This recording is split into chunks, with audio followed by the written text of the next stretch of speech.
Përshëndetje të gjithëve. Sot do përgatis një pjatë që më kujton ngrohtësinë e shtëpisë. Është trana e ëmbël me produktin vendas dhe të garantuar nga Trahana Lunxheria. E gjeni me këtë paketim. U bën vite tashmë që unë përdor vetëm produktet e lunxherisë. Në një tenxhere shtojmë 4 deri në 5 lugë të gjellës me trahana të ëmbël. Nëse e doni pak më të hollë, mund ta lini me 4 lugë, ndërsa unë e dua pak më të plotë. E tresim në gjysmë gote me ujë dhe e lëm të pushojmë për 20 minuta. Pasi e kemi lënë të pushojë për 20 minuta, e vendosim në zjarr, duke i shtuar një gotë 250 ml sheme qumësht dhe po e njëjta gotë me ujë. Do vazhdojmë ta përzjejmë gradualisht derisa ta shikoni që trahanaja ka filluar të trashet. E rregulloj me krip, unë do t'i shtoj më pak se një lugë çaji me krip.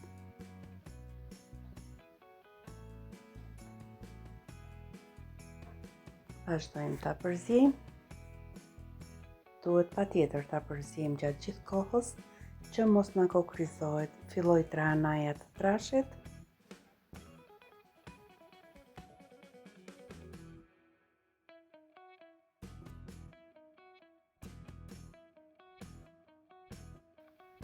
Në këtë moment unë e largoj nga zjarri dhe vendos në një tigan pak gjalp. E lëm gjalpin të shkri dhe trahanan do ta vendos në 2 pjata. Nuk e u thash në fillim, por masat që unë përgatita për trahanan janë vetëm për 2 pjata. Nëse doni më shumë, mund ta dyfishoni masën. I shtuam gjalpit pak spec të kuq të ëmbël dhe e kemi gati. Mund ta përziejmë me gjithë masën e trahanas, por mua më pëlqen ta bëj më bukur duke ja shtuar pjesës së sipërme. Një pjatë unë do e lë kështu si është pa i shtuar bukë, ndërsa im shoqe do me pak bukë sipër. I kam thekur pak bukë dhe do t'ja vendos kubet e bukës sipër.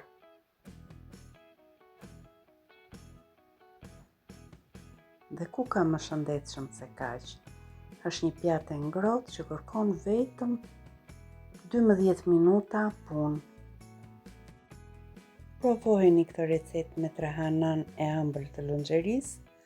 Thjesht nuk gaboni, shije që të mbetet gjatë. Të dashur miq, kjo ishte edhe receta e ditës së sotme. Ju falenderoj që më ndiqni. Me dashuri nga kuzhina ime për ju.